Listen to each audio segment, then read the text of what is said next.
for a closed audience. And all the things that I pointed out, we're going to discover as we go. So this is just the beginning. I love the sheer curtain is on the bottom here, hits the table, and then it goes floorboard, and then the curtain clusters here behind the chair, and kind of linking into the arm there. Oof. Man, that's good. And then these meet in the middle. There may be some kind of symbolic association with that too. This one, you can really see how the floor and the wall are going back in space. Do you see how there's really like a plane change here? So the wall comes flat across here, and then it turns, and I guess it does happen in this one, but it's just a little less overt. And I think it could be the contrast of that umbrella that does that. Well, it's got a chair rail on the wall too. Oops. What's that called? It's a chair rail. Chair rail. You usually don't see those, but you see them in dining rooms more than you do like a little room like that. Yeah, and I wonder if it was even there. Because this one seems like it's more like slightly more directly observational. Yeah. And then she puts that in there because maybe the tone of the floor and the tone of the angled ceiling, the angled wall, there needed to be a more obvious plane change. and they do that. Well, and wallpaper too on there. Yeah. Okay, so then I snatched a couple different versions. Okay, and yeah, this is the one that I pulled off of the line. Here's this is like a self-portrait, and this might be her friend Ursula, and this may not even be the same. It may not even be the same room. Chair. But the chair seems very similar. The sheer curtains, the wallpaper, the floor, the tile on the floor. So maybe another space, across the way. Yeah. Is that a neighbor on the other window? Yeah, the open window over there. Yeah. Yeah. That's it's a look into there. And that's how they are. I mean, I had one of these apartments when I, was in Paris, and the opening the window, you can see right into the other people's space. Yeah, so I had to close the windows. Yeah, and a number of people don't close those draperies. I don't care. So this is I also wanted to show this because I bring this up all the time with classes. It's just you can never really trust your reproductions. This is the same painting. The cat's on there, same dress. It just has to do with the exposure. If this is overexposed, so you can kind of see what's going on in the dress. You can see that there is a sleeve. There's like a bustle that comes here where she's, where it hits the base of the chair. S curves in. It's the same reproduction. It's the same painting, just recorded and printed differently, and you just can't trust it. You just can't trust what you're seeing. In fact, look at that little hat down there. You see the hat with the black, the little sun hat with the black ribbon. Really nice. Matches. You can't, from this version, you can't even tell that it's a hat. Yeah. It just blends right in with the Trevor, what do you mean you can't trust what you're seeing? Like when you can't, it's hard to trust the color. I mean, usually you can trust the value. Like that's why reproductions, they'll often just print them in black and white because it's a truer, representation of what the artist was going for. Yeah. I mean, but just like this, I mean, this is a green wall with like a light salmon cushion, and and then here, I mean, it's like a red, it's red, and that wall is like black, and you don't see any of these details in here. So that by the time this gets here, I guess what I'm saying is you have to go see the painting in person, and even if you're looking at the painting in a museum where they have artificial lights, that's not the light that it was painted in. You got to go on most of the museums in Europe do have artificial light, but they still have the skylights that let in some of that natural light. the paint changes too, right? So the colors that you see aren't necessarily the original colors. Yeah, that is true. That is true. That's a whole nother, I mean, it's a whole nother thing to consider. And especially if like they were experimenting. This is a Wow. this is a That's great. sergeant. This is And interesting.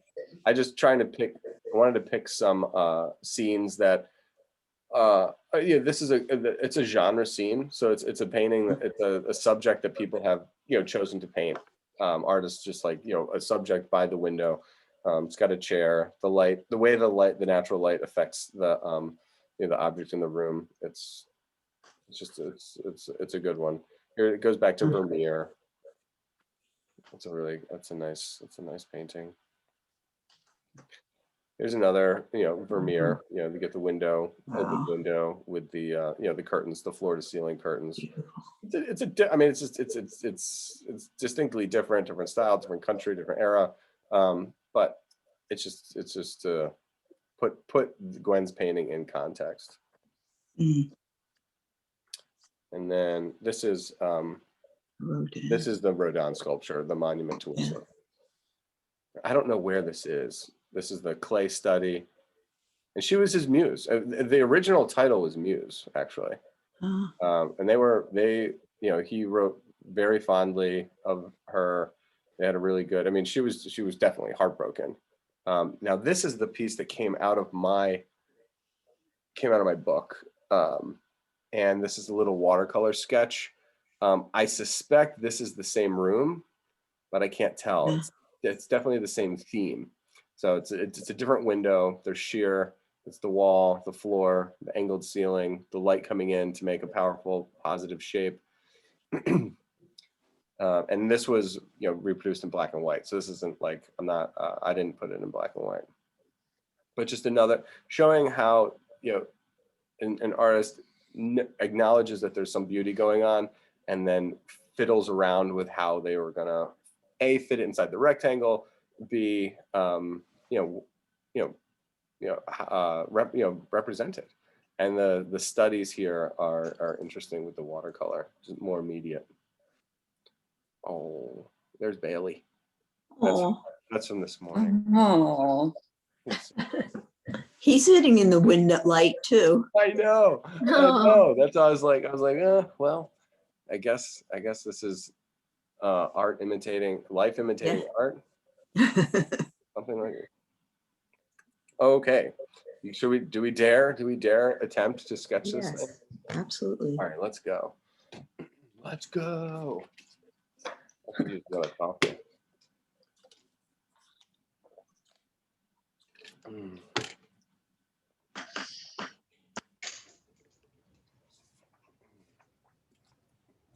I need a big piece.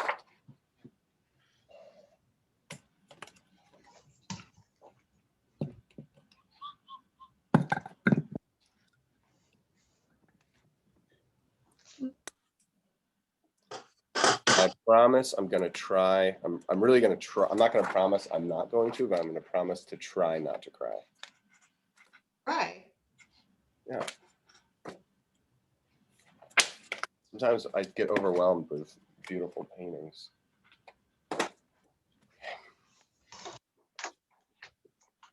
Oh God. Oh God, this is so scary.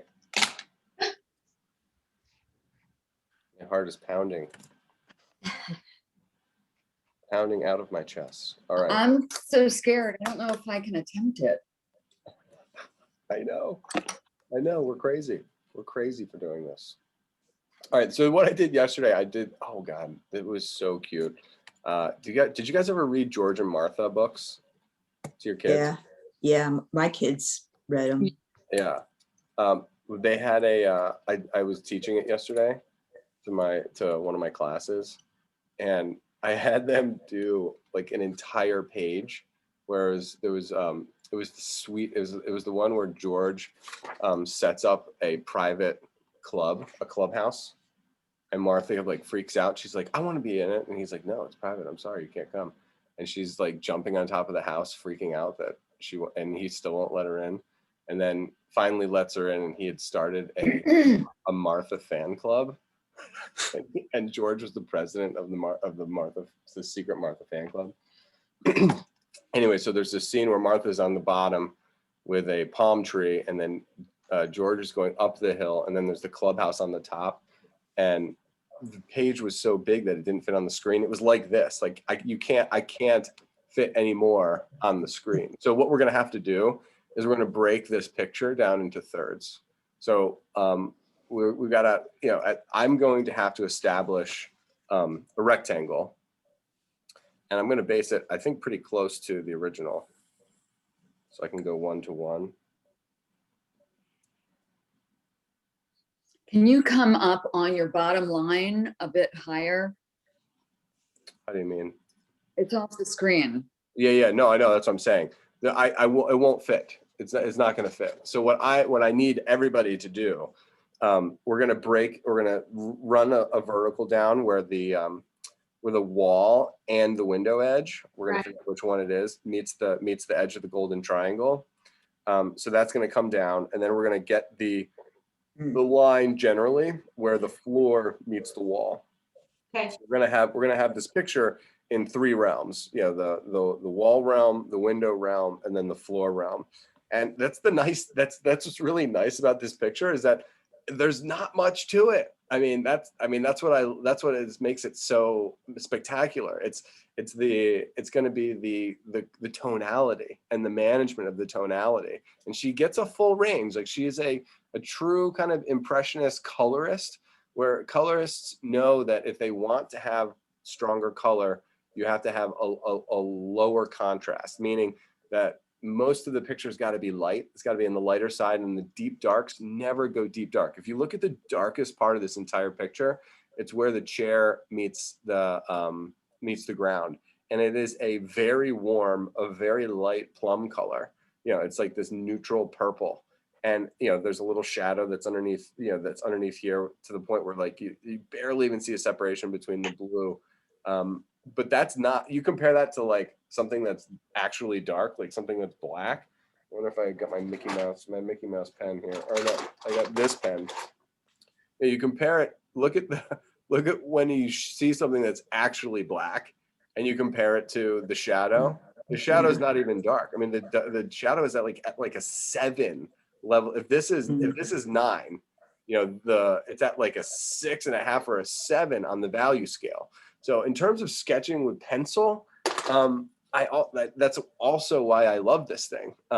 We've got the white of the paper, which is the sky up here, and then everything else is going to be a really soft gray tone.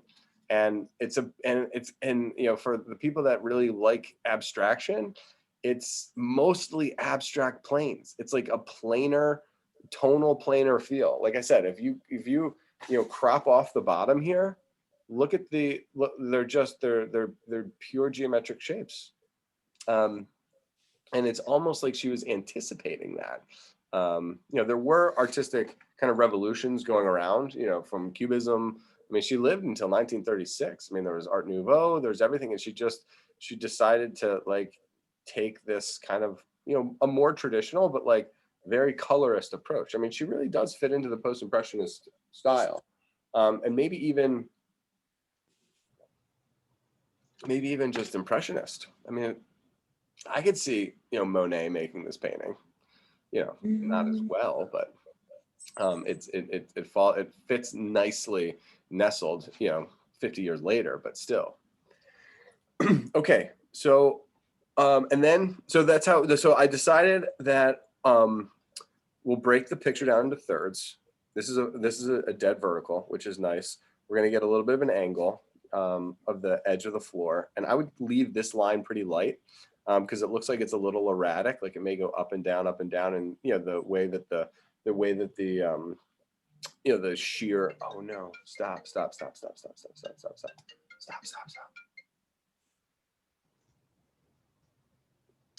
line. It's the strangest thing. It's like my iPad functions like a phone. Like if somebody calls my phone, it goes to the iPad. So I apologize for Is that Bluetooth? It could be. Maybe I should turn that off. You can change that in your settings. Yeah. Yeah, I'll go do that. And then, so we're going to get, so what we're going to focus on once we divide it into thirds, we're just going to focus on this quadrant. It's not even a quadrant, this half of the painting. So we got to get the table. We've got to get the windows, and then we'll get the ground.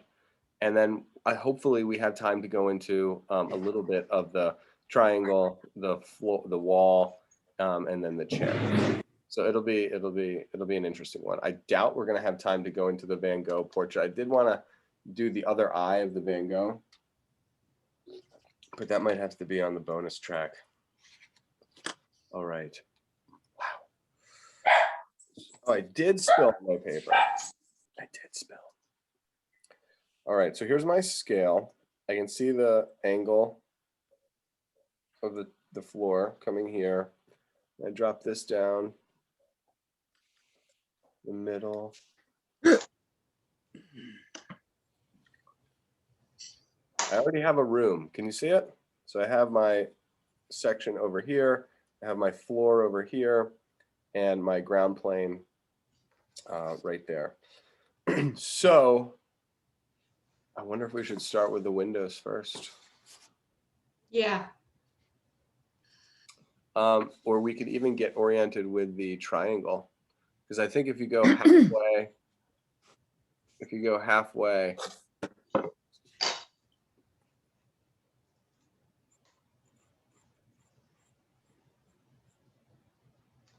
I'm trying to echo the exact vector.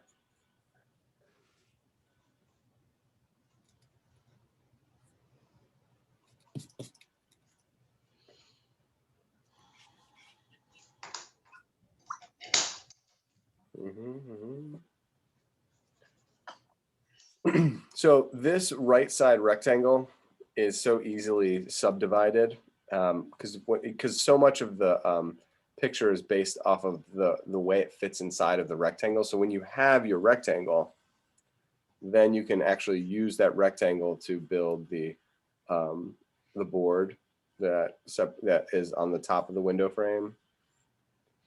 And then you can find the middle of those two windows where they meet. And then the thickness of the frame on that side, the thickness of the frame on this side.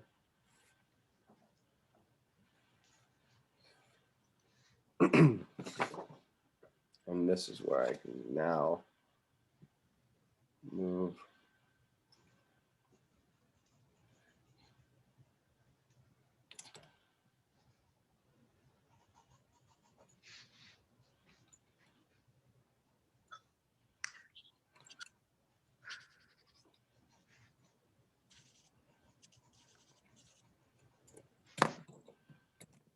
Avoid these shadows here.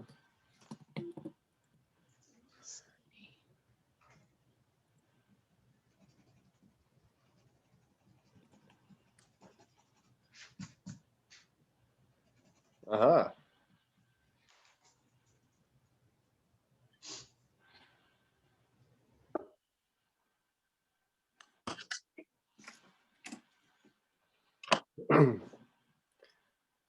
Drop this down ever so slightly. Okay. We are 1-to-1, friends.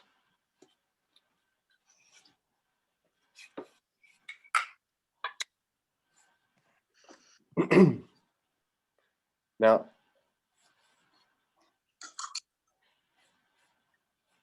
I'm trying to frame off my window.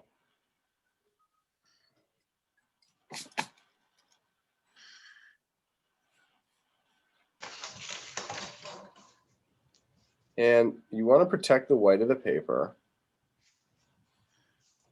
And you can do that by blending. So I think we're going to actually be sketching the frame, the white, the windows that you look out of are lighter. So we're making slightly darker gray marks that represent the frame.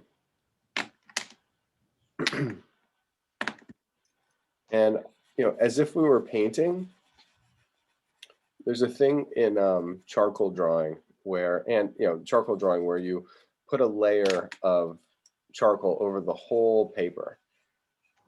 And then you're able to use an eraser to pull out the lights, and then you can continue going in deeper, darker with your marks to define the edges. And I guess that's kind of what I'm doing here. I'm using graphite very gently and lightly to create this mist, this ambiguous, there's no detail. We're going to be able to come back in and work in some of the details of the architecture. But for the time being, we need to just get the window frames.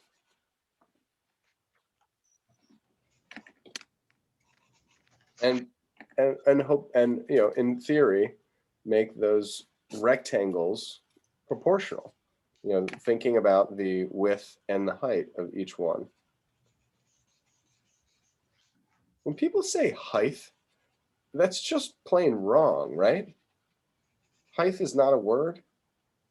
Heard that. Is that right? The height and the width.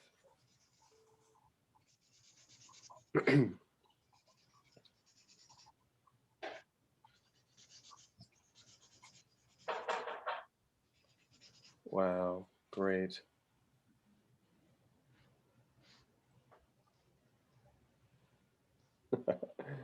Gwen is such a funny girl. Okay, so she's got the hexagon, these hexagon designs on the floor. And if you think about a hexagon, if you cut a hexagon in half, you have the shape of the floral arrangement. So that is the exact same set of vectors. And then she adds a square base to that. So I don't even know if it's positioned in the right place, but in terms of pure geometry and getting away with that, these organic blossoms, putting them inside that little hexagon top, it's just awesome. So where I was thinking in terms of placing my table, I never thought I would place the table based on the flowers, but it's such as the sketch, because we've got the windows, and there's the window frame on the left, there's a window frame in the middle, and then there's a window frame on the bottom, and I clearly defined that. Then you have from the bottom of that frame, then you have a little distance that goes down until you get to the top of the flowers. So in terms of working from the known into the unknown, that's what I'm attempting to do. I'm attempting to place my flowers based on the part of the picture that I already know. Could you have started with the table? Yeah, could we have started with the floorboards down here and built the table from that? Yeah, we probably could have. But I kind of, the triangle and the window and the square windows, I see as the main subject of the piece.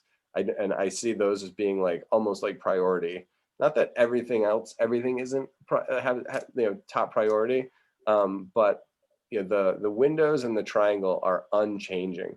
We could move those flowers around anywhere we want. We could turn the table. We could there's all kinds of stuff that we could do to change it. I mean, she took the flowers away and put a book on it for the other one. Actually, she took the book away and put the flowers on top.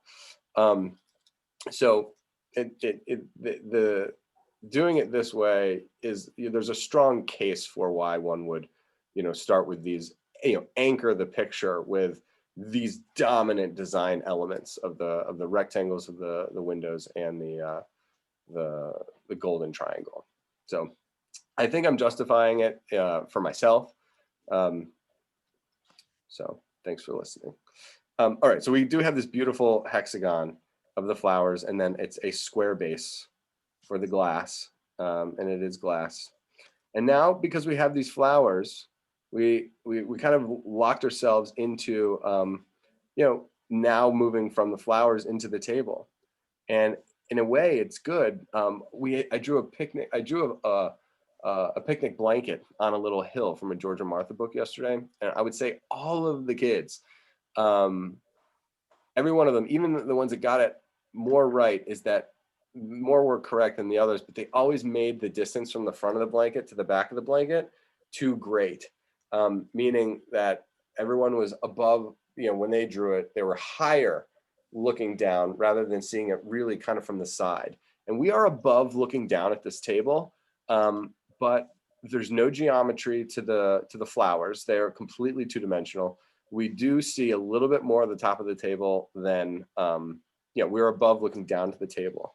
So when we do the back of the table, then we do the base of the flowers, and then we do the front of the table, try to not fall into the perspective trap of revealing too much of the tabletop. Okay. We can build the back end, point to point. So the edge of the window, the edge of the window frame here, the edge of the table is further in, so we can put a point there. And then we're going to come across in the back of the table, we're going to make relative to this back window, which will go here. My flowers are too big. It's okay. I'm making the table relative to the window now. And this vector, call it a 45. Maybe it's a 45. It's gotta end before you get to the edge of the window. So I'm feeling pretty confident about my table. Now this one is really, really interesting. And the way that and I'll get to zoom in because this table is going to be, it's just going to be so fun to draw. It's going to take longer than you might think, but it's going to be worth every second of it because we are not only above looking down, but we are from the right side of this table looking in. So we're seeing the space between these two legs. So we're going to get to draw two legs on the left. And then on the right, our sight line is a little teeny bit to the right. So we are seeing the side of the table here. So we do get to see the side plane of this table ever so slightly. We're seeing the front thickness. So the wood tabletop has a thickness to it. So this is the tabletop side of the table that faces us directly. We are seeing a little bit of the side there, which is awesome. What I love about Gwen and what she does in this picture is that she does break some rules, some visual rules. And if you look at the tabletop, it's coming out this way, okay? And then if you look at the side of the table, it's shifted a little to the right. So, yes, we're seeing a lot of the side of the table here, but when you look at where the legs are attached, you're seeing almost nothing. So, the table does a little shimmy. Yeah. There's the tabletop and then there's the side. So it's like the top goes this way and then the legs go that way, especially on this right side. So thinking two-dimensionally, I'm going to build a rectangle for the base of where the legs attach. And then, believe you me, I'm going to put that center line right down the middle. But I just wanted to be able to see my legs relative to the table. And I'm just using these two, the right side and the left side of those rectangles. And then the length of it, we're going to be able to string together all these gorgeous forms that make up that leg, the carvings that make up that leg. We just got to make sure that we have both of them. And I think as parallel as the tabletop is, the legs are slightly angled. So there's going to be a little bit of a play off of that as well. And notice how when we get to the base, we're going to get to see how the legs are connected, but like one has an extension on it, and then she blurs it out. So there's a little bit of a fudging of the way that the legs are in contact with the ground because of the perspective. And like I was telling my Tuesday night painting class, whenever you think a great master has made a mistake, think again, go back in and consider why those changes occurred. And then chances are you'll find out that there's a design solution in the deviation from the observed and seemingly breaking the rule for the for the betterment of the picture. And Yeah, not, and every once in a while there is, sometimes you're like, it's good enough. I mean, yes, that does occur. More times than not, it's a design solution. Okay. So far it's just height width ratios. I mean, that's what's so nice about what we've done so far. There's no curves on any of it. It's all height width ratios of rectangles. The drawer, for some reason, seems like it's a little off center. So I'm looking at the width of the, there's the side of that block too. That's cool. So I'm looking for the sides of the drawer, and I'm hoping to God that my proportions work. I gotta make that a little narrower.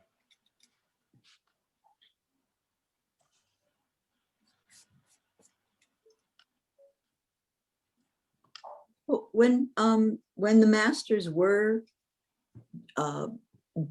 doing their work, were they trying to cultivate a particular style, but also get everything as, proportionally correct as possible, and the light too? Or, I mean, that's sort of two competing things, is to have a style and then to get everything right. Right. Yeah. Yes. So it's just, Well, the components that make up a style are, the type of materials, Mhm. and the type of subject, and then also the like the handwriting. I mean, so much of the style, like if everyone Signature. wrote out in cursive, everyone's cursive is like a little bit different. So that style, there's certain aspects of style that you just you're not in control of, Right, that just are. right. And then there's things, there's ideas, that people believe in. Like, do you believe in Mhm. painting, to promote the positive reflection of the state, or are you trying to elevate the working class, Right. to, what I mean? Like, there's politics So that get involved, in terms of the subject, and then there's like the truth of the observed. Like, how do you capture diffused light through sheer fabric. Mhm. That is like kind of a technical thing that doesn't necessarily, it's also like a pleasure journey. You know what I mean? Like, this Mhm. is how she liked to live. I saw Mhm. this, like Augustus, chose to paint, they called, I mean, I don't know if it's politically correct, but they were gypsies. I mean, that he liked that nomadic lifestyle, and he thought that ethnicity was beautiful, and that's how he, that led to his style, because of the Mhm. type of lifestyle that he was living, and then also the subjects Yeah. that he chose. I wish I I could just, pull that over. I can. I'm gonna have to fold this. No.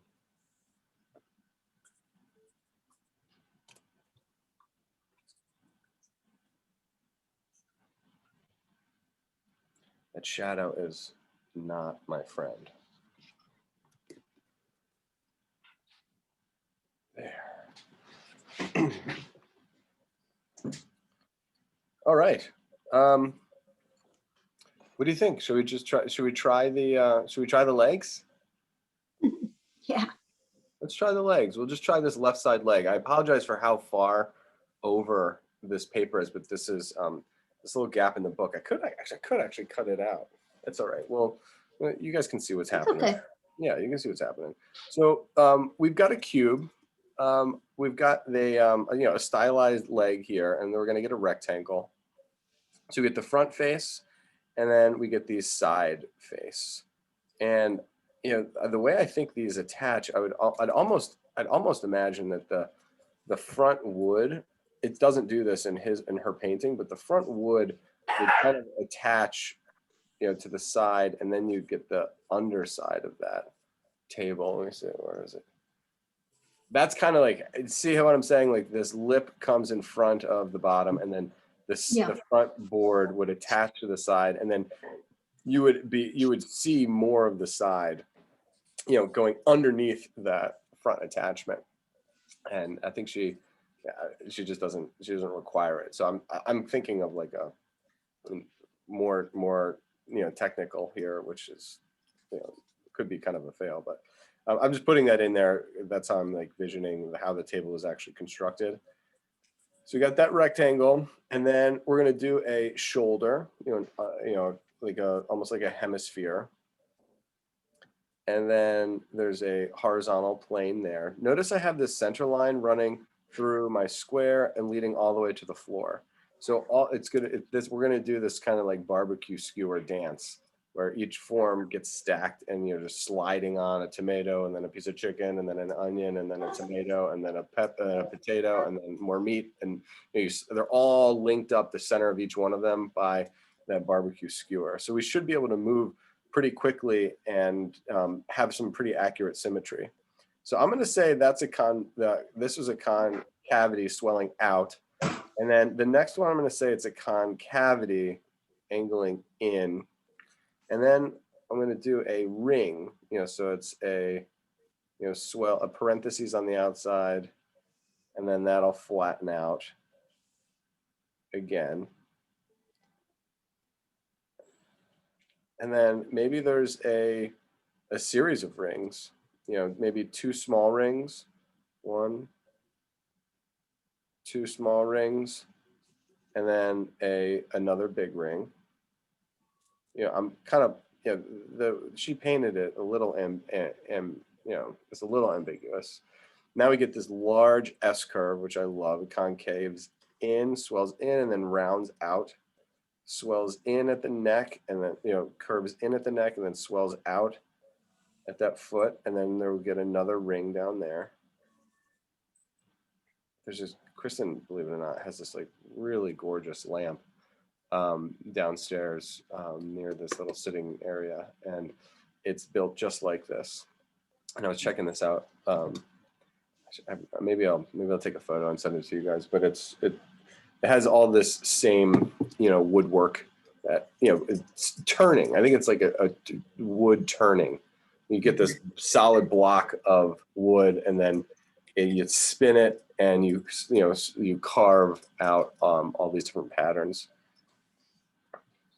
That's for much later in my life. So this one is a reverse. I think it swells out again, and then kind of, instead of concaving in, kind of looks like it straightens out into kind of an abrupt stop where we get another ring.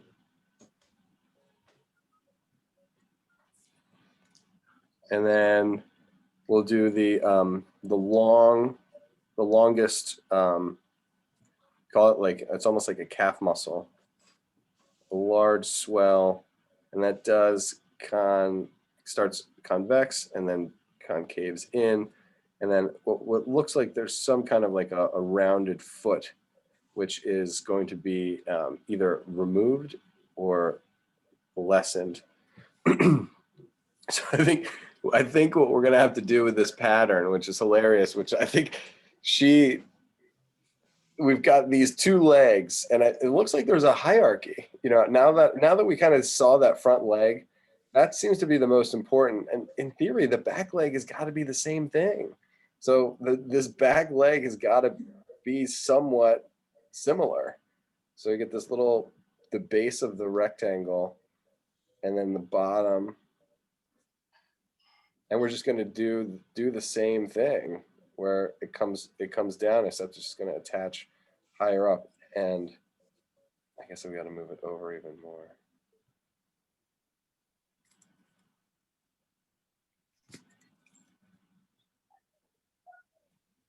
Because I'm looking at this beautiful wall, the wall between these legs. That takes on a whole life of its own. It reminds me of like the smoke of a candle after it blows out, you know, like the candle flame down here, and then its movements up. Okay.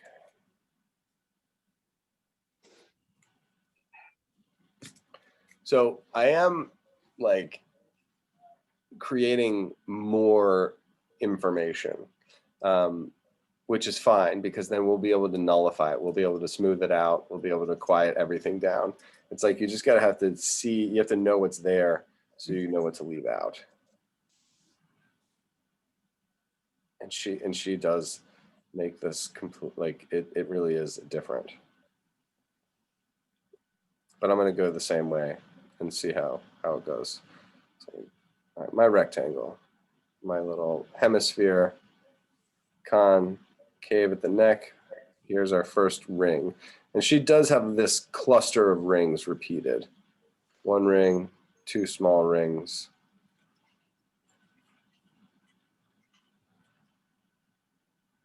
And then a big ring. Pinched in at the neck, swells out. Next ring, swells out to become straight. Another ring, and then the long calf swells out, swells in, and then hits the floor.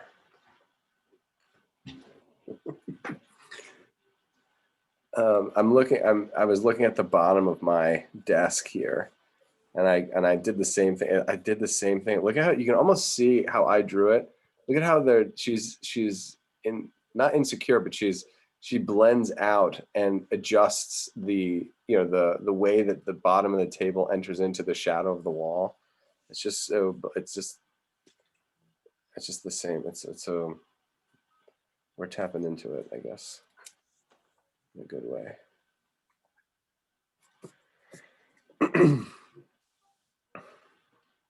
And this wall, it looks like she repainted this side a number of times, and she may have struggled with how to get these two legs that essentially overlap each other, and become, in fact, one leg, one standing leg. It's got like, this is one of the most anomalous and problematic sections of the painting that I've experienced. And I've looked at this so many times, and this side of the, because my background, my training, at least when I was introduced to this painting, was very architectural.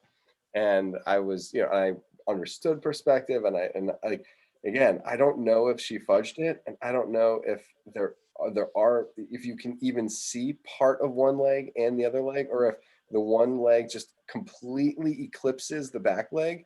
I mean, in theory, the one leg would eclipse the back leg completely, because the front leg would be wider and bigger.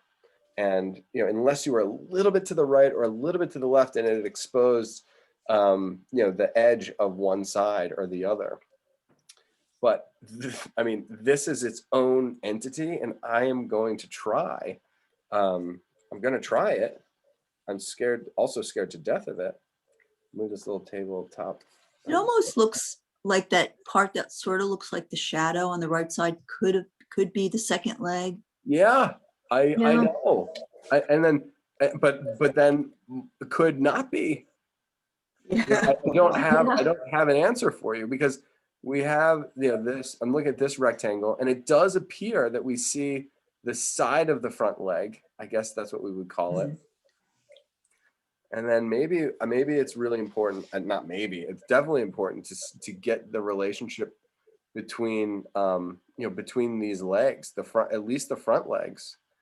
And I think it does angle down to the right a little bit. So at least I know that I'm kind of, if I find the middle of this leg here, I get my center line. I know where it's in contact with the ground, and it looks like there's a little ball at the bottom, and then like again, the base of that. You could go, now that you have the center line, you could go from the bottom up. You have this calf muscle component that ends in the foot.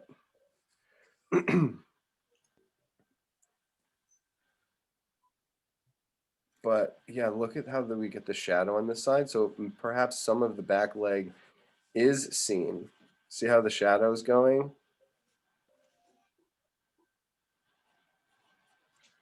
Mm-hmm. Then we've got this shoulder, the little rounded shoulder. and then the convex. Just a series of rings. The bottom ring, and it cuts in the middle, swells back out. And so I'm constant. Oh, you guys can't see this. I'm so sorry. I went so far ahead. Zoom out a little bit.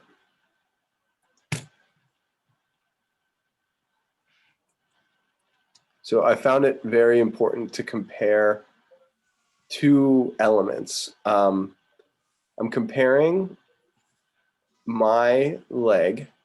So I'm comparing the leg that I'm drawing to the one that I already drew. Because when you're making your own drawing, of course, that your piece needs to relate to itself. That's the most important thing.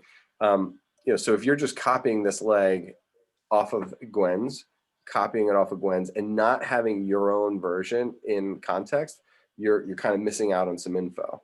And then if you're only copying your leg off of the one that, you know, the second leg off of the first one, and not relating it back to what she was doing in the painting, you're also missing it. So I'm comparing the Gwen's first left leg to the right leg. I'm comparing my front leg to the left leg to the right leg. I'm trying to see them all. I'm trying to see them all together. And I mean, look at how my edge of my table here is way far out, way too far. So if you, I'm gonna slide this over a little bit. I think we'll be able to do it. There's no way that my table top surface could jut out at this angle and not see the leg sticking out. So I need to pull it in, level it out, maybe make it smaller. And then I knew this was going to happen too, because I always do that. I always say, make sure you do this, and then I do it myself. So I'm showing too much tabletop from my perspective, comparing it back to Gwen's.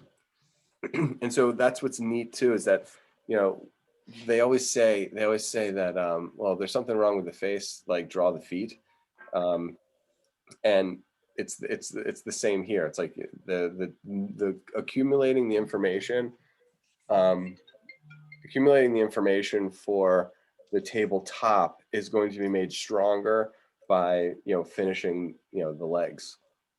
And yeah, I think I wonder if there's like kind of this shorthand way of just repeating, you know, just giving a shadow side thickness to the forms of the front leg, and not necessarily attempting to make a second one.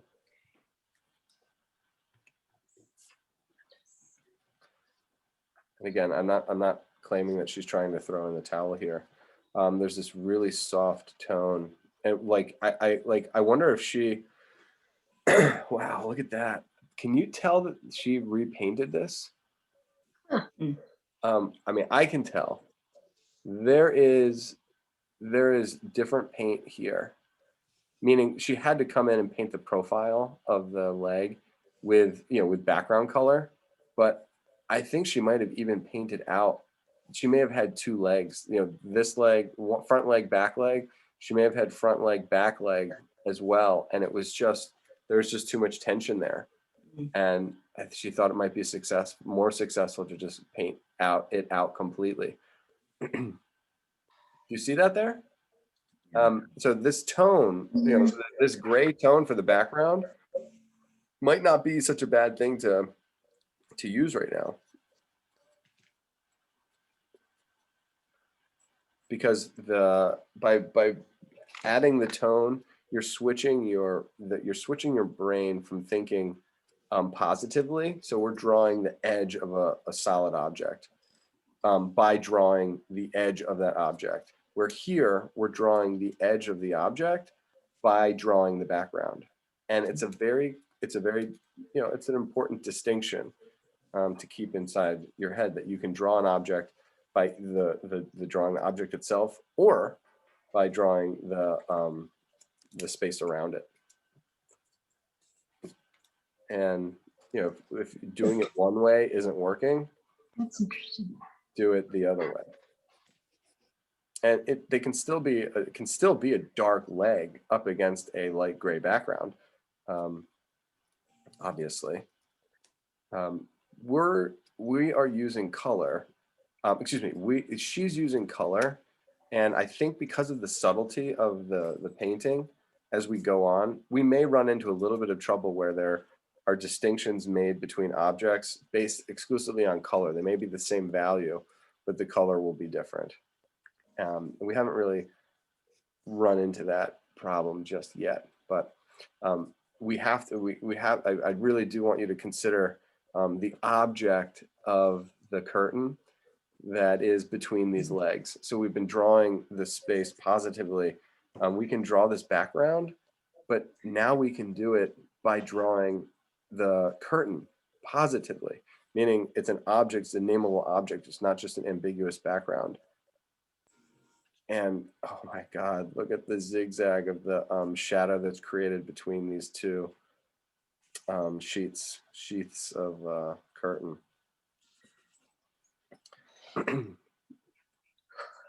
So I was looking at the nature of the paint, and I was looking at like kind of the paint as object, not as paint as representation of sheer background. So that's another really fascinating thing, that you can look at the painting as actual paint texture. You can also look at the painting as an eraser and a correction tool.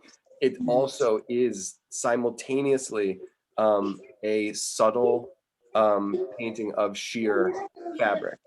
And so this gray tone that I'm putting in here is all of those things. It's the shadow of the table onto the curtain. It's a correction of paint to cover up a leg that was unsightly. And it's also a technique of defining the wooden leg itself by coming in and doing the edge. I mean, that's pretty amazing.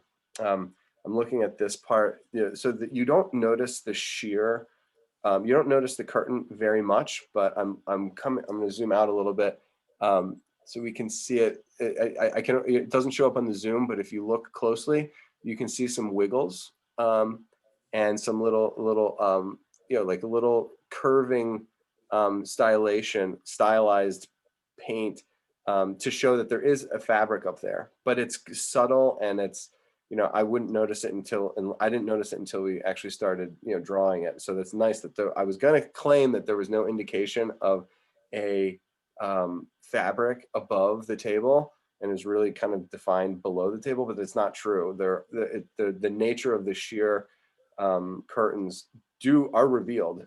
They're a little bit different, but there's squiggles here, there's squiggles here, there's squiggles there. And it's full, and it's further emphasized in the key, in terms of the communication code, the code of fabric is defined by the split in between them at the bottom. So I'm going to zoom back in, and we're going to look at the left side sheer curtain meets the right side sheer curtain, and then the wall. This is interesting because there may be like a slight draft. I think the table is pushed up against the wall, and it's actually holding the fabric back. So if you look at where the fabric meets the floor, and then where in between the edge of the painting and the leg, the fabric actually makes a cone shape. It's actually like bellowing out, where you don't see much form up here because it's very flat above, but then you're getting some movement. So this almost makes a pyramid. Do you see the pyramid underneath there? So there's like the edge angles out, then you hit this crease, and then that point angles back in.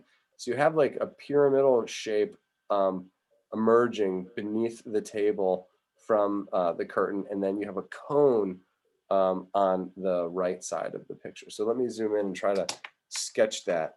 And it's for me, I mean, this is like the most exciting thing that's going. So here, so just this side became, we have the fudging fix, which is this, very vertical, ambiguous gray tone. And then on the right side, I'm going to put my lines in like this. They get a little bit smaller, you know, it really is a cone. So it's a wider base. And now, so when I go and make my cone, this is the form I'm looking for. So it goes like this, and the radius of the cone, you know, the bracelet lines, the taller you get to the top, the smaller those curves are. So you can make marks running this way. You can also make marks running this way. Now that's what's going on in terms of the paint strokes. She paints the strokes this way, she paints the strokes this way, and then she blurs them all out. And you can blur them out going X and Y. And what's left over is the most subtle, beautiful, sheer, transparent cone. And it's just all blended out. And so, I mean, I laid it in obvious, and then I blended it out to be ambiguous. So here is my moment. Because my pencil is so soft, that the Bic company, thank you guys. Shout out to Bic pencils. I mean, I can even be aggressive with how I'm making my cone because I know how nicely it blends out. And I'm going Y direction is vertical, and then X direction going horizontal. And I'm blurring out that edge. So it's just like it's such a nice little, most people would look at this and be like, there's nothing there. There's nothing painted there. And it's like, there's so much painted there. And there's nothing that's left out of her left brain. It's the right brain and the left brain in perfect harmony.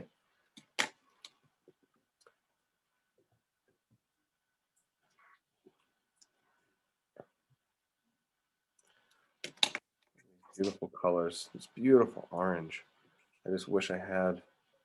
And so when what I'm doing when I draw this in black and white, I get to experience the color because I can lay in my marks and I look at that color. So I'm laying in the marks and I'm thinking about the color. So just because you're working in black and white, don't deny yourself the pleasure of appreciating the color. And I'll show you a couple pieces. In the documentary, they mention how she used a kind of like an encryptic numerical and abbreviated letters for different parts of the picture.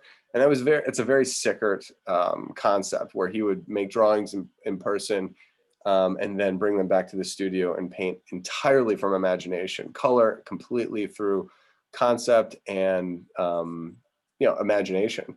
And he would take, Van Gogh would take notes, and Sickert did, and made it basically a way of life.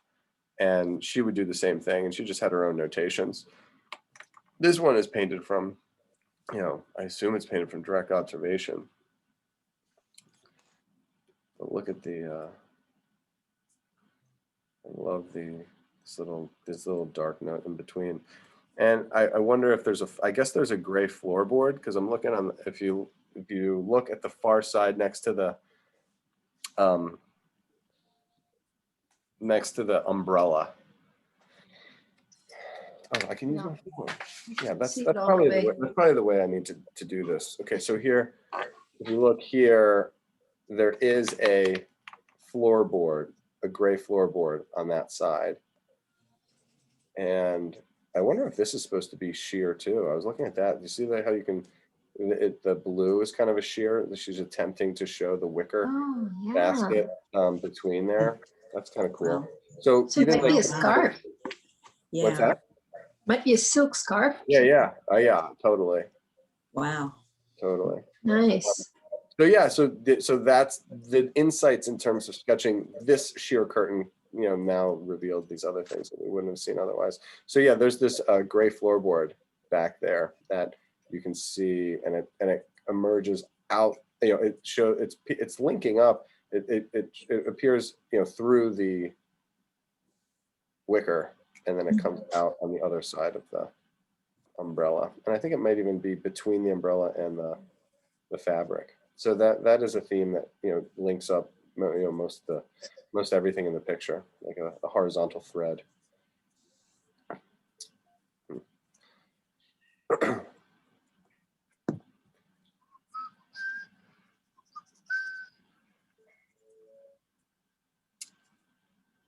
So as I make the little zigzag of the curtain, the sheer curtains, where you can see a little bit of the floor, the maroon floor. You can also see the gray, you know, baseboard. It's a baseboard. I'm gonna include that, and then what's really impressive from what I'm seeing right here is, you know, really how dark the floor does go. So I'm so soft. You don't see any of the paneling. You don't see any of the tile work under the table. She lets our pupils remain open. You know, so when you're looking at a room that's illuminated like this, your pupils are going to get small. When you look into dark shadow areas, your pupils dilate, let in more light, and you can. She basically allows us to. She's painting this painting in the setting of her pupils not being dilated. So if her pupils dilated and got larger, then she would give us and offer us the information of the tile work, you know, underneath the table in those shadow areas. But that's not where she wants us to see. She wants us to have our eyes at a particular setting, and that's really beautiful when you think about it. And so we're just we can handle the floor under the table in its generality and pure color. So the paint strokes are soft, or tone, not pure color, excuse me, pure tone. The foot looks like the foot of the table is dark up against the light of the shadow floor. And it does come down below. I'm using these angles knowing that they're going to be blended out.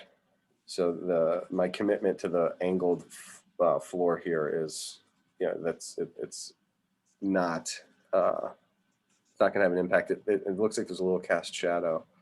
You know, the window is lighting the room, so the table is backlit, and the leg is throwing its shadow towards the viewer.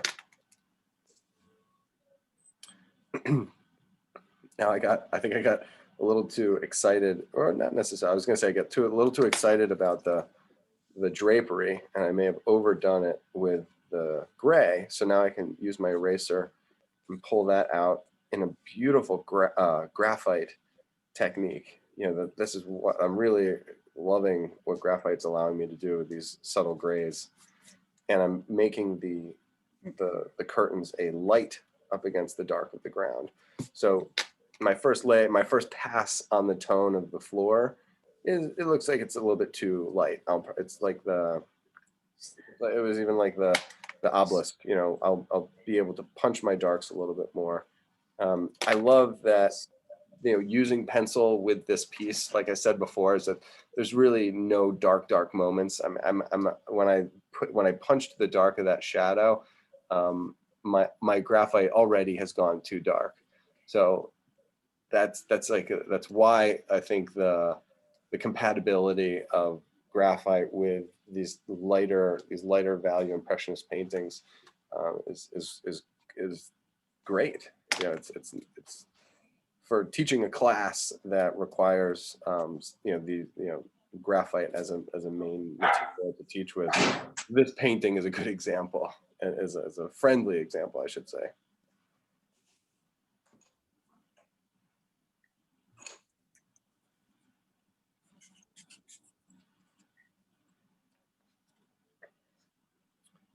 This baseboard. So we can make we're just going to have a day. I mean, we're just having basically a blending party, you know, underneath this table. And we do want these legs to be, you know, dark up against the light gray of the table, but I mean, that pyramid idea is just great. I mean, look at this plane when I'm gonna be a little not subtle about the triangle on the left, and then the beginnings of the triangle before the table pushes that corner in. And you get these subtle shadow triangles in the top corner of the table. So would you say the shadow under the table is almost the darkest? Or Mm-hmm. The chair, I think, is the it's a conversation. The painting is like a conversation between the table and the chair, Yeah.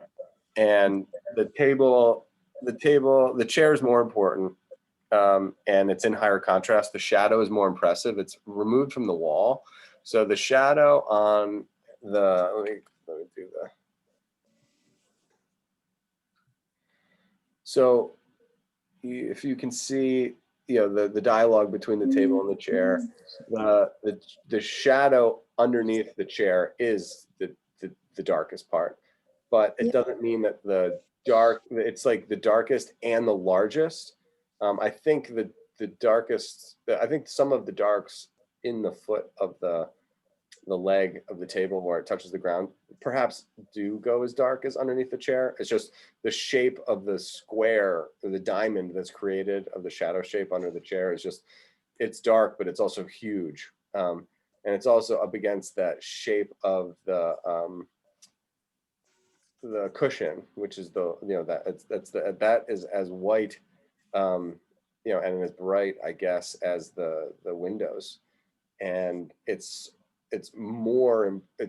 stands out more even because that is in extreme contrast. So you have that bright white of the cushion up against that deep dark of the shadow on the floor. And so your eye, in terms of a hierarchy, your eye just goes to the chair first.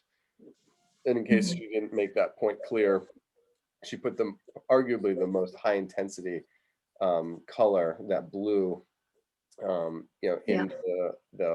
the other, and then right when she frames the blue with the umbrella. So the blue is framed by the cushion and the umbrella and being the white contrast, which is, I hadn't seen that. I think the sheer blue is going to be, I think she loved that. She loved that color. And I know she loved that color. It's probably an expensive one.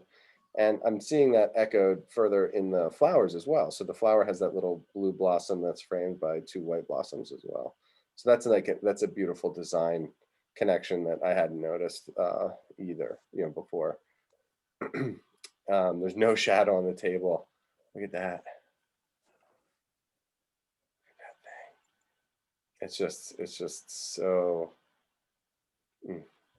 Yeah, the purples, the shadows inside that blue blossom, the shadows on the floor get picked up in those flowers too. Just while we're here, I mean, look at that line. See that line for the edge of the drawer? It's a speckled line. It's a broken line, I should say. So the way that she painted it side to side, broke that up, and then it's very easy to accomplish with graphite, blending that out. And there is the front of the table here, but the top and the bottom are very different.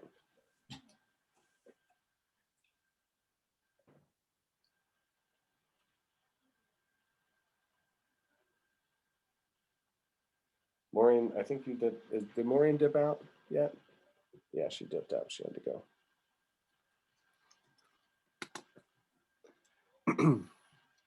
So I know that I was, kind of pushing the space between the legs, but I think we've got to, really begin to see the table now. Now that we've got all the elements, we've got to kind of tie it together.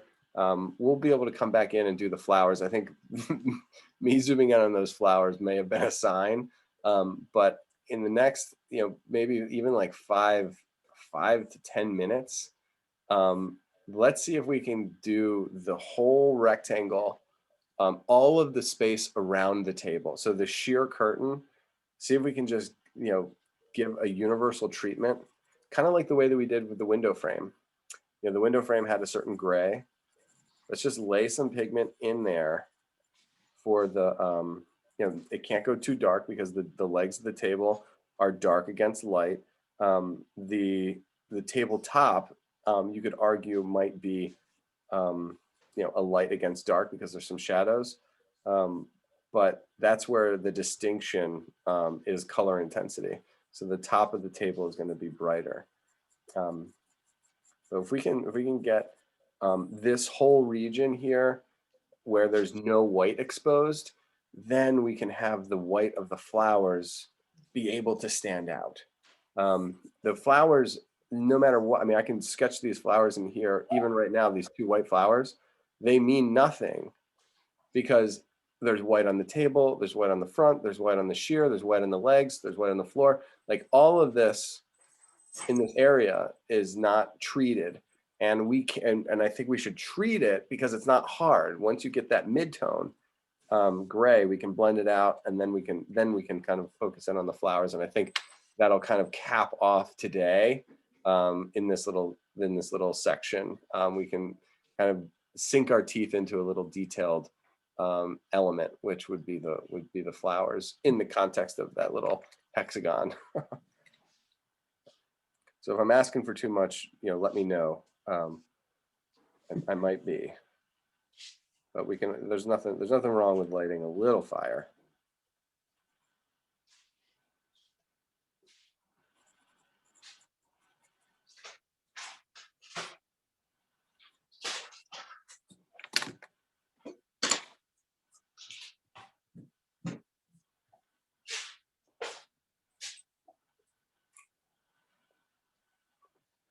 Oh God, I'm gonna start crying.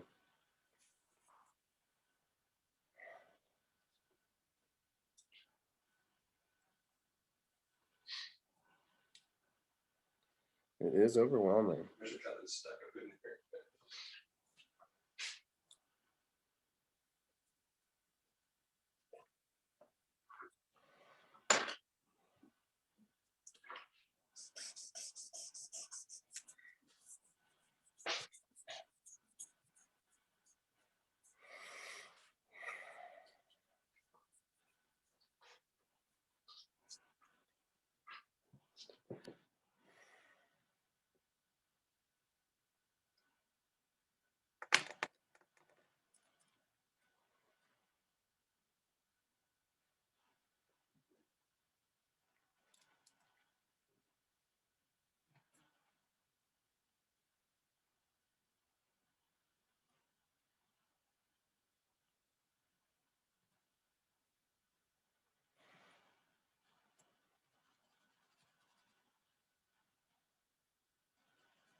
And you can anticipate the, I think she wiped this whole thing out. I think she painted the whole floor dark. And then I think she took a rag and she just just like wiped off the whole bottom. And then it was like, well, hell, what am I gonna do now? So then she did the tile work.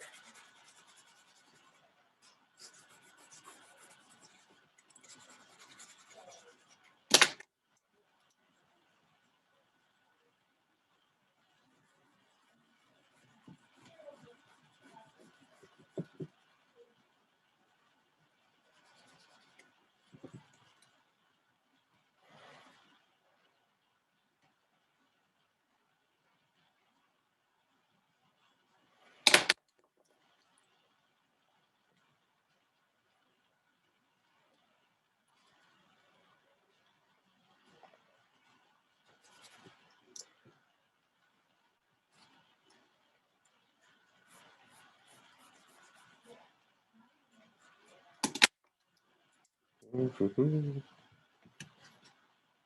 little bit more room in there.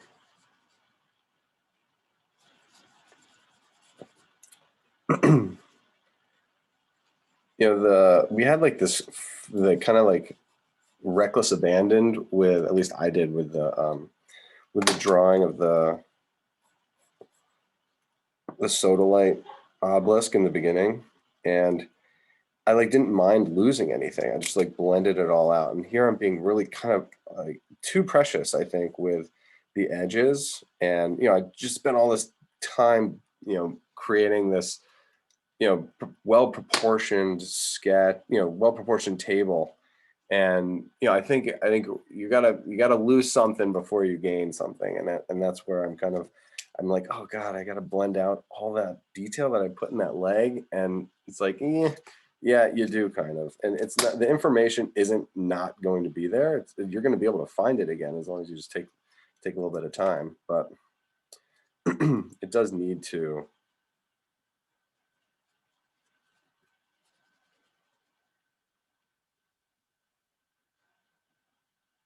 You do have to like make it more subtle.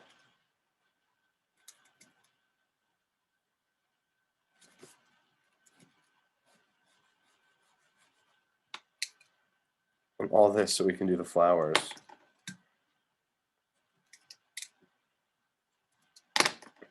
Everything's just an excuse to draw flowers.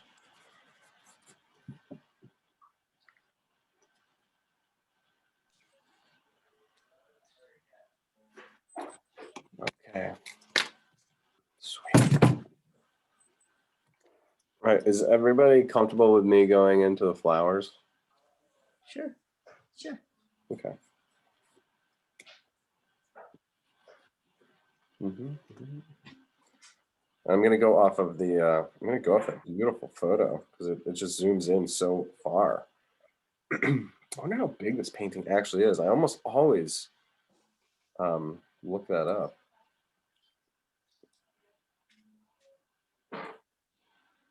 So this was this one. This was the one that I photographed.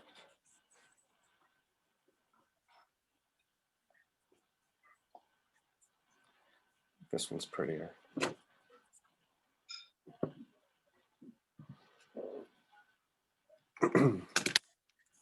Oh, I gotta do my settings so it doesn't time out. Settings.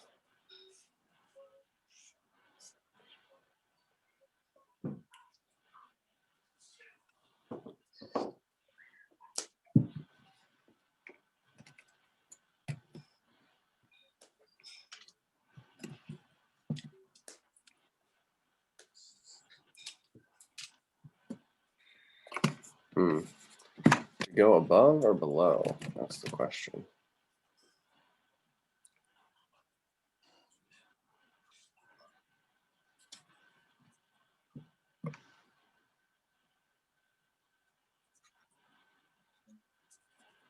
Oh, that's too funny.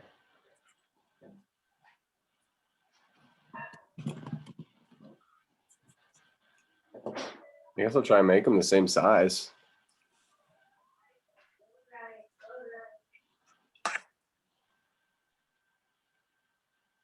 Yeah, my proportions. Make the table even smaller.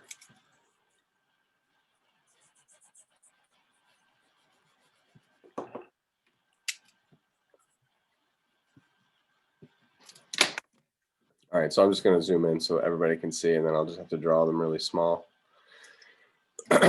So as far as the flowers go, it looks as though obviously there's the dominant blue cluster. So it's the blue and the red cluster that's like right in the middle. And then there's got to be either two on the right, but I'm just going to call this one unit. There's the right side and then there's the left side cluster. So as far as the the hexagon goes, this angled plane is the white flower, and then the link of the two blossoms on the top, there is a center line, there's a center division, and then we'll come down this side with the white as well. So this flower is kind of facing us, and I wonder, oh, nice, it is. Okay, so the blue flower is a hexagon by itself. So if you look at the bottom, there's one plane, and it comes up this plane, then it comes up this plane, then across this plane, and then down in here. So the blue flower itself is the repeat of the hexagon that's on the floor, as is the entire flower arrangement hexagonal. So there's one blue blossom. There's the other blue the white blossom on the left, white blossom on the right, and then we'll do the blue hexagonal flower in the middle. Good. It has the center, and then we can kind of like do some indication of those petals. We got a nice dark triangle of a green leaf on that side. Looks like an oval of a leaf on the right. And then the base of the hexagon blossom has a triangle on both bases that way. The glass is a light on a toned table.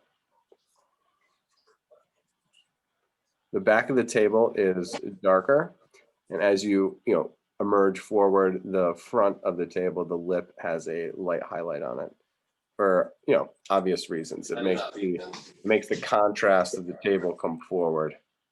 So this relationship, the dark of the edge that faces us and the light highlight, that contrast pulls this corner in front of this back corner, which is very soft and diffused. So refine that line on the edge. And I love that these little speckles, these little like impressionist points help us to pull out the contrast without having to do an entirely dark tone. And it just kind of increases the interest and the infinity of the marks, of the painting itself, rather.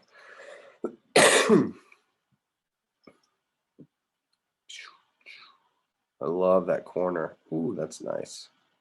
Love this corner.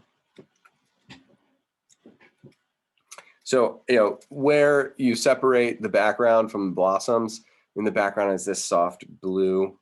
It's, really wonderful. Let me drop this down a little bit. So I really want my flowers to, so I could actually blend all my flowers into the background.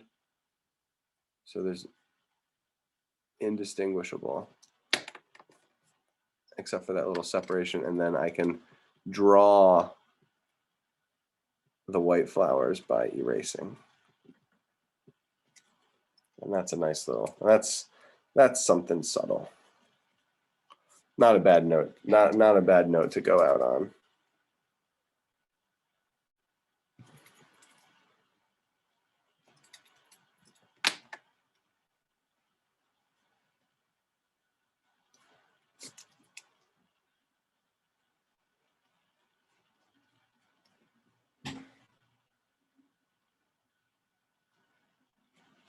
Oh, that looks so good. For a sketch.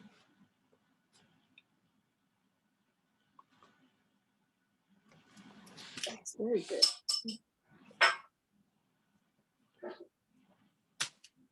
Even zoomed out a little bit is kind of, it's kind of helpful. This over here. Yeah, so even using the phone, it allows me to squeeze more picture, even if it is a little bit smaller.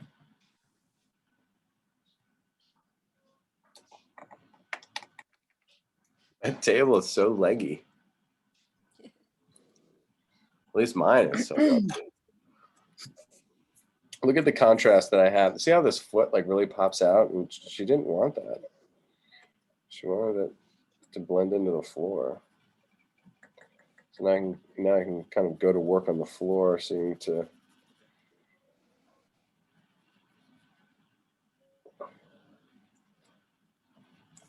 No, decline.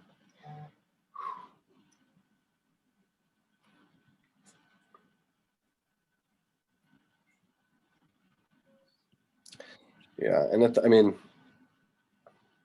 very least, we got to draw super subtle sheer curtains.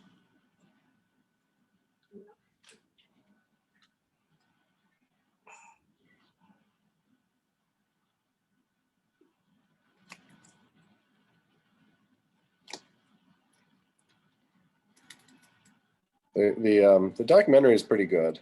I definitely recommend it. They go back and forth between Gwen and Augustus, and they really are very different people and very different artists. And Gwen's hard to she's hard to wrap. She's hard to make a documentary about because she just wrote these like the most respectable letters ever, and she was just lived a different life. And Augustus was such a larger than life character. Gwen didn't have any kids, so no one could like talk about her. Like Augustus had like a dozen kids or something like that. And I don't Did she write about Did she write about Rodin? I don't think so. I think that was pretty private. I mean, I've been reading the stuff when she was 40, when that Oh, okay. Long over. Been like Yeah. long over. Yeah. But I'm not sure. I mean, reading for me is a slow thing anyway. So like Yeah. when I read, it's like really, I really gotta care. And Yeah. it takes a long time. So I'll look up the Yeah. period where the fair was and when she was modeling, and see if I can find anything. I mean, I'm sure she did. How could you not?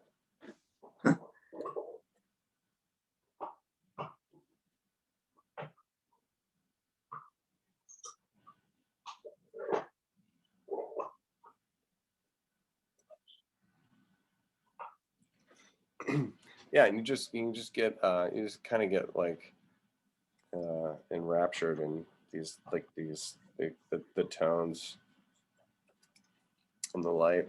I mean, how do you make? I'm looking at all these little specks, like the way that she painted these dashes. I mean, the way I'm going to zoom out a little bit more, but I'd have to get a gentle tone for even inside the window in order to pull out the impressionist specks, like pulling out these little dots that violate the separations of the architecture because the shear is on top of it. And that happens. I mean, it's happening all, like, that's part of the background is the topical paint. I don't know if you can see that there, but it looks so good with the graphite. I mean, I just haven't and it just takes a while. And every section I do, I'm getting deeper involved, and I'm seeing more every time.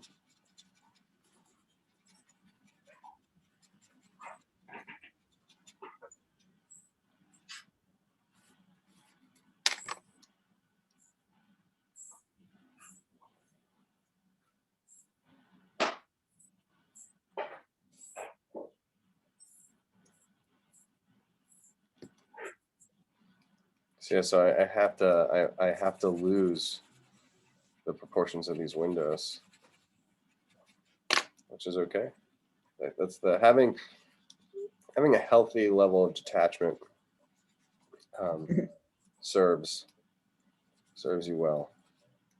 Okay, so now I can re-establish my windows through the erasing.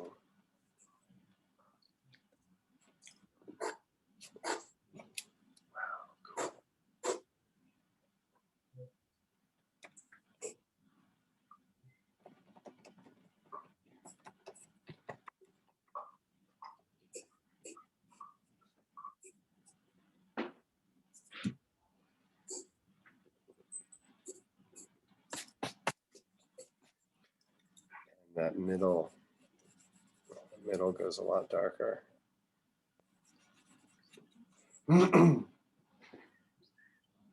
These little ghosts of the frame of the door, of the window rather.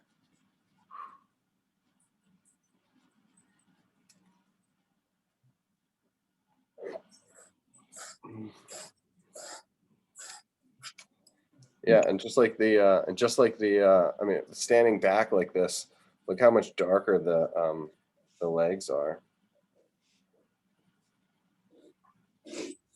Now it's this coloring exercise, and once all the proportions and the objects are entered, then, that's when the kind of the drawing starts, is when you get to make everything go in its right place.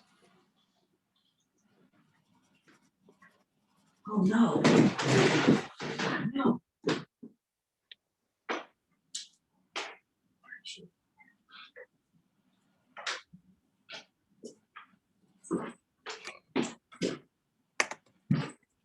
It was so much darker than I had it.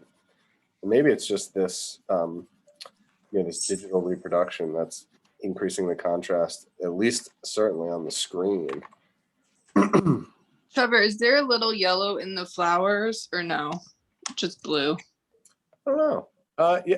Oh, wow. Yeah, it looks yellow from not on the screen, but not on what you're seeing. Let's see if I can make it come closer. But this, yeah, I'm seeing a lot of yellow in here. And I think that was probably a glaze. I'm seeing yellow on the table too. I have a feeling she glazed it, or at least glazed part of it. A glaze is a thin, transparent color, like thin, transparent layer of oil paint. It's almost like putting like a transparency, like a plastic transparency sheet over it, and it just ties all of it together. And they get in this. If you paint impasto, which means like thicker paint, like if you painted this all white, then you would lay the glaze on top of it, and the paint would kind of pool in the low parts of the brush strokes, and you get these really delightful color, transparent color areas.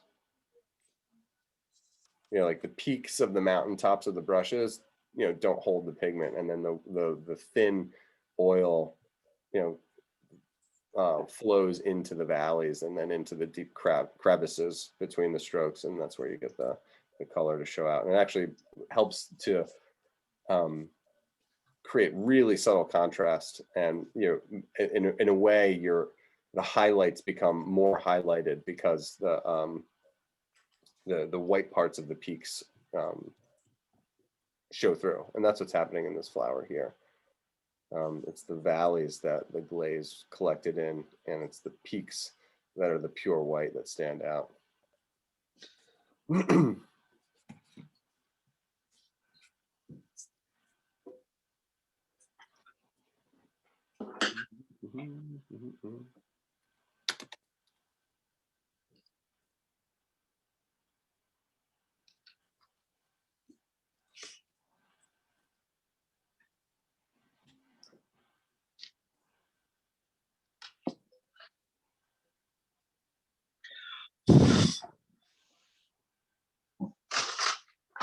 Floor. Oh, that reminds me of my grandma's house. Are we going to do this next week too? I think we should. I mean, the whole point, the whole reason I wanted to do this was to do this golden triangle. So we didn't get to it. So, yeah, I mean, Okay. I think it would be awesome. I mean, and this chair is going to be great too. I mean, the shadow underneath that chair. Yeah. It's going to be great. Okay. Thank you. All right, you're welcome. Heading out. Bye, everybody. See you, Thank Steph. you. Bye. Bye. I'm gonna roll too. It's 12 after. Yeah. I'm gonna go get in the woods. Thank you, let me- bye. Trevor, let can me you- let me really stop the share. Can you I move maybe- your hand? Oh, Can I see what you guys, how everybody's turned out? Mal, I'm gonna pin you, Mallory. Hold on, Mallory. Pin. oh, Okay. Mallory, that's so sweet. I love your Yeah. flowers. Look at that. Oh, nice. Thanks. That's great. Thank you. I was a little late to the game. No, you're fine. Mary, can I see yours? Oh, Well, it's so. Can you hold that a little bit further from the screen? And Mary. down, Those are great. down. There we go. Oh, Thank yeah. you. edge of the curtain is so defined. Mm-hmm. Let's see. Max, let's see yours. If you're still there. Yeah, I actually went for one of the different pieces. That's okay. The one was sitting by the window. Oh my gosh, Yeah, man. We lift it up a little higher. Very Look at nice. that little kitty cat. And that dress, her dress is the value of range. Trying to go for the getting the tonal range down. I always seem to have trouble with that. I'll see if Max, when I see you next, I'll bring this book in and I'll show you the notations. She'd use color notations, which I have not cracked yet. I don't know what they were, but they are probably value notes and color notations. So I'd be nice to like break her little personal code for mark making. Great work. Thanks for doing that. Guest Grace, you're up. Grace. We'll let hopefully, not add pin. A little further away from the screen. Cool. Yeah, that's Beautiful. great. The curtain edge is Yeah, beautiful. and the windows, the curtain, Yeah. the value transitions in the window frames is just really nice. Oh, good. All right, thanks. Yeah. It looks like you're gonna have to make your drawing is like obviously so well meticulously observed, and I think you're gonna have to like meticulously Smudge the edges. obscure the legs where they meet the ground. You know what I mean? Like it's because Yeah. she breaks the rules. They're not necessarily correct. Yeah. So it'll be interesting to like see how that gets worked. All right, Okay. cool. Is that everybody? I think we saw everybody. Oh, Stacy, let's see yours. Unfortunately, I had to walk away from class for a bit, so Oh, that's I have to get back into it next week. But thank you so much, Trevor. Okay, well, I guess we don't have to see it. See it Oh, next week. well, yeah. Kind of yeah, we don't have to see it. Little Okay. disappointed, little sad about that. Oh, turn that frown upside down. If I see a drawing, There you go. I'll be You even have happier if I can see your sketch. Okay, well, here's, I need to I'm on start your my video. video. What are you talking about? Ah, Yeah, that's dynamite. Yeah. nice. Oh, That's great. Okay. thanks. I'm glad you got in the game. Hold on, I have to do this share again because I have to show you what I just looked up. I'm like, oh my God. And it's just the whole point of copying these things is to have a deeper appreciation for the life that you're actually living. And I looked up here and I should paint this. It's crazy. But look at the Peloton right there. Oh my gosh, Trevor. Oh God. Sorry. Okay, yeah. Look at that. Is that Wow, you cool? have to do that. Oh Yes. Oh, yeah. I Cool. don't know. It's just nice. Same effect. Yeah, I can paint an exercise ball. Wow, Look at the exercise ball. I see that. It's the modern. The modern version. Well, hopefully we're still recording and we can see my dirty clothes hamper. It's not being used, actually. But the clothes are not spilling out of it. That's a good thing. Because it's not being used. We don't have any place to put it. I have a different one that is spilling out with clothes. Oh, not that one. Oh, not that one either. Okay, that was fun. I'll talk to you guys later. See you next week. Thank you so much. You're Everybody have a great week. Thank Goodbye. you. I didn't cry too hard.